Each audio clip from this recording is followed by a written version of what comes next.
তোমাৰ ঘৰৰ পৰা তোমাৰ বিদ্যালয়ৰ পৰা বা আমি তোমালোকক কি সংস্কৃতি শিকাইছো কালচাৰ শিকাইছো এই তোমাৰ বহাৰ পৰা গম পোৱা।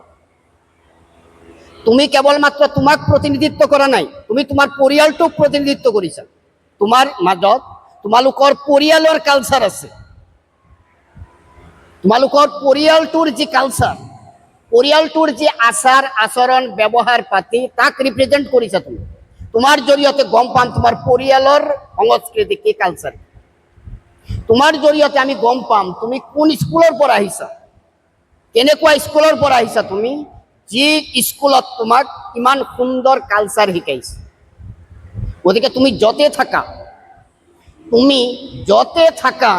তুমি তোমাৰ জৰিয়তে য'তে থাকা তুমি তাতে তোমাৰ আচাৰ আচৰণৰ জৰিয়তে এইটো প্ৰমাণ কৰা যে ইউ আৰ কালচাৰ্ড ওৱান।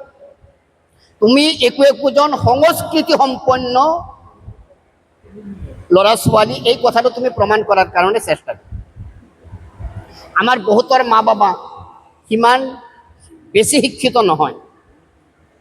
আমি মহান যিসকল ব্যক্তি আছে তেওঁলোকৰ জীৱনৰ ফালে যদি নজৰ কৰোঁ তেনেহ'লে দেখিবলৈ পাম পৃথিৱীৰ ইমান বিখ্যাত মানুহ আছে যিসকলৰ মা বাবা অশিক্ষিত হয়, কিন্তু তেওঁলোকে তেওঁলোকৰ ল'ৰা ছোৱালীক লৈ আশা কৰে, সপোন দেখে। তোমালোকক লৈ তোমালোকৰ মা বাবাই যেনেকুৱাকৈ সপোন দেখে আশা কৰে, ঠিক তেনেকুৱা তোমালোকৰ আচাৰ আচৰণৰ জৰিয়তে যাতে তোমালোকৰ মা বাবা লজ্জিত হ'বলগীয়া নহয়, তোমালোকৰ মা বাবাৰ ফালে যাতে আঙুলি কোনেও দাঙিব নোৱাৰে, এই কথাটো তোমালোকে মনত ৰাখিবা। কাৰণ তোমালোকে ইতিমধ্যে মেট্ৰিক পাছ কৰিছা। মোৰ জীৱনৰ আটাইতকৈ ফেভৰেট টিচাৰজনৰ এডুকেশ্যন কোৱালিফিকেশ্যন হৈছে ক্লাছ 6 পাছ। আল্লাহৰ ইচ্ছাত মই ভাৰতৰ বহুত প্ৰখ্যাত শিক্ষকৰ পৰা মই লেচন লোৱাৰ সৌভাগ্য হৈছে। ইভেন আউট অফ ইণ্ডিয়াৰ বহুত শিক্ষকৰ পৰা মই লেচন লৈছোঁ, শিক্ষা গ্ৰহণ কৰিছোঁ।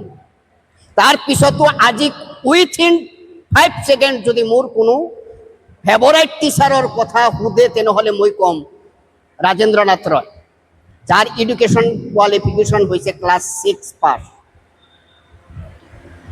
তোমালোকে মেট্ৰিক পাছ কৰিছা, তোমালোকে জানা বুজা, তোমালোকে তোমালোকৰ জীৱনটোক টাৰ্ণ দিবা, সেইমতে তোমালোকৰ পৰিয়ালটোৱে গতি ল'ব।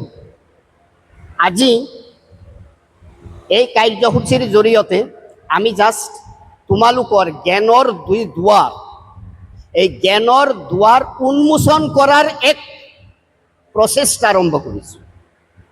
জ্ঞান বিজ্ঞানৰ দিশত মানুহ কিমান কম্পিটিটিভ তোমালোকে কল্পনা কৰিব নোৱাৰিবা।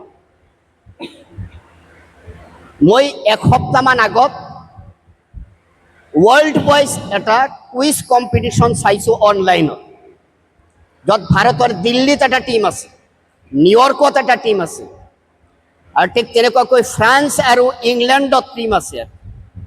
আৰু সেইটোক কৰি আছে, মনিটৰিং কৰি আছে ইংলেণ্ডৰ পৰা।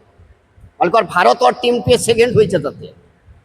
আটাইতকৈ আচৰিত কথা এইটোৱে যে মই তাৰ 10% কুৱেশ্যনৰ এনচাৰ জানো, মাত্ৰ 10% কুৱেশ্যনৰ এনচাৰ মই জানো। অথচ মই দেখিছোঁ যে কুৱেশ্যনটো শেষ হোৱাৰ আগতেই সকলোৱে হাত দাঙে, কুৱেশ্যনটো শেষ হোৱাৰ আগতেই হাত দাঙে। ইমান বেছি আগুৱাই আছে তেওঁলোকে, তোমালোকে চিন্তা কৰিবা। আৰু তেওঁলোকৰ লগত তোমালোকৰ কম্পিটিশ্যন হ'ব। যদি তোমালোকে APSC ক্ৰেক কৰিব বিচৰা, তোমালোকে যদি UPSC ক্ৰেক কৰিব বিচৰা, তোমালোকৰ প্ৰতিযোগিতা তেওঁলোকৰ লগত হ'ব। এইসকল যিসকলে দিয়া এনচাৰৰ 10% মই নাজানো, আৰু তেওঁলোকৰ লগত তোমালোকৰ কম্পিটিশ্যন হ'ব।